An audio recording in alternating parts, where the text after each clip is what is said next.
Hello, everybody, and welcome to Forever Cricket on Forever Sports, and some breaking news in the world of South African cricket as PROTEAS have announced their new captains going forward.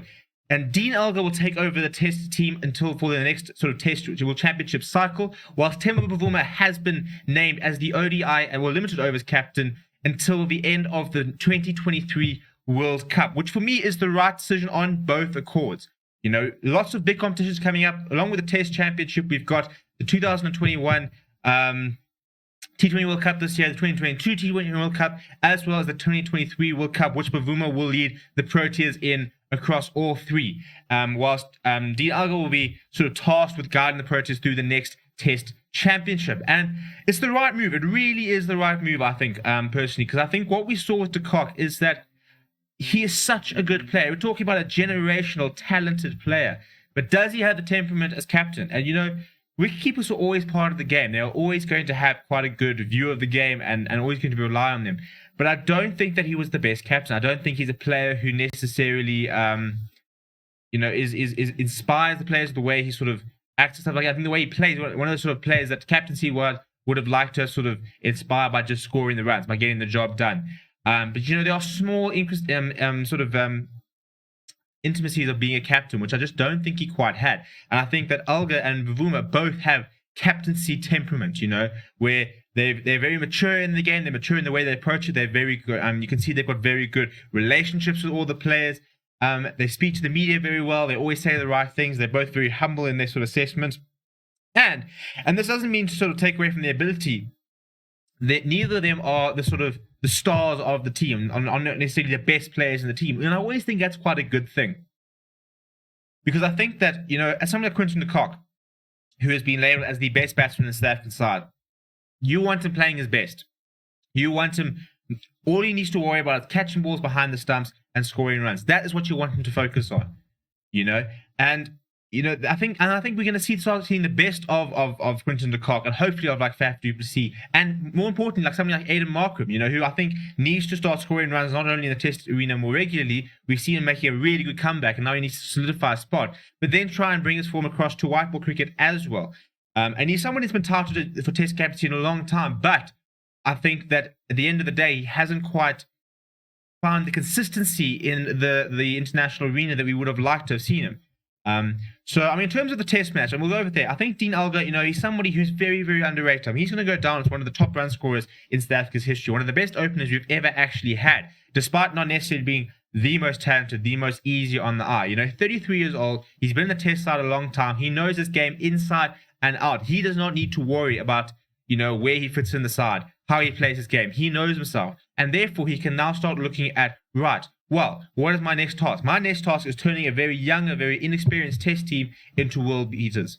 You know, that's what he needs to do. He's had the time where he's sort of been there and been in the sort of the side and in the wings. Now he takes center stage and will try and, you know, foster a really good Test team, which is going to be very difficult because South Africa have not been particularly good in the Test arena as of late. In terms of Bavuma, for somebody who has always been labelled as sort of a red ball player for many years, it took a long time before he got an opportunity in white ball cricket. He has taken to white ball cricket like a duck to water. His average in ODIs, despite he only played sort of 6-7 games, is currently in the 50s.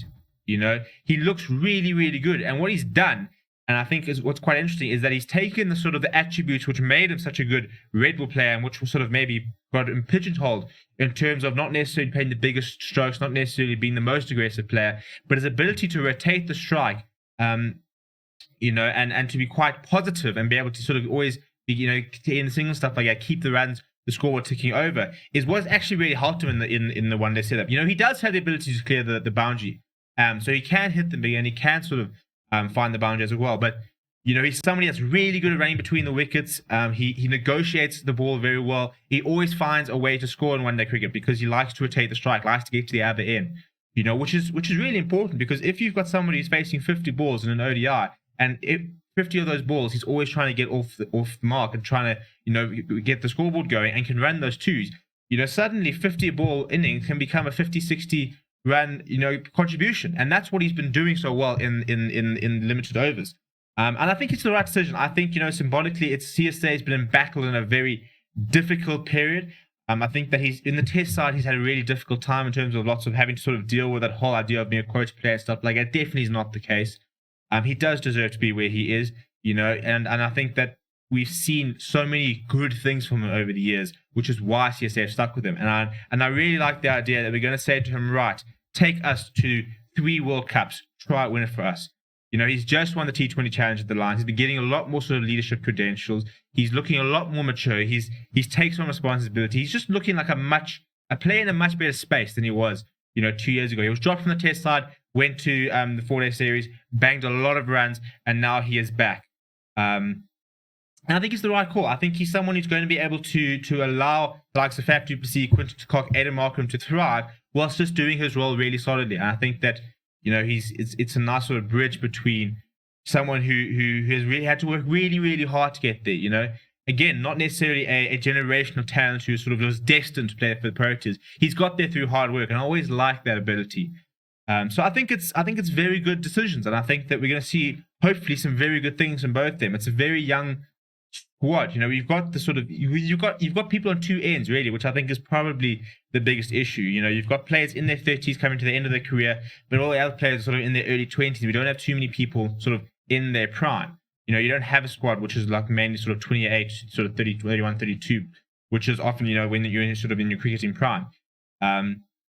So it's very much, especially the test side, it's very much a transitional period. For the one-day side, it's about getting the players together now for 3 years and giving 3 World Cups a go. And surely between 3 World Cups, something can happen. We've got the talent, we've got the ability. Now Temba Bavuma has been, tasked with saying, right, take us to these World Cups, try and win us a trophy. And I really like, as I said, I really like the fact that he's such a gritty player, such a gritty personality, not necessarily in your face, a very different type of captain that we've had. But I was very impressed with what he did in the T20 Challenge, and hopefully he can translate to the Proteas. There also wasn't a lot of choice, to be perfectly honest. And I don't want to try and discredit why they got it, but if you look at that one-day side, you don't want to give it to Quinton de Kock. You don't want to give it to Faf du Plessis. Rassie van der Dussen remains really the only other option, because I've never been a fan of a bowler being captain.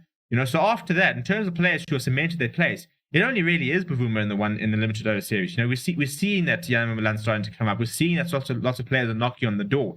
But it's because it's such a situational transition, the team is changing a lot. And hopefully they're going to say, right, Bavuma, you are going to be the rock that we're going to build the one-day side around. And they're going to say, right, Dean, we're going to task you. You're going to have to bring the next generation. By the time you leave your captaincy, we want a test team which is established and ready to sort of really kick on.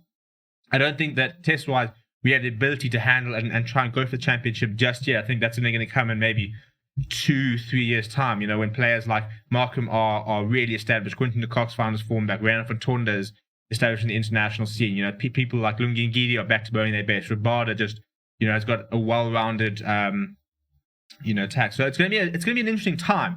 But bottom line is, I think it is the right decision. Let me know what you think of the decisions down in the comments below. Do smash a like on the video as well. Subscribe to the channel. My name is Steven, and I'll chat to you soon.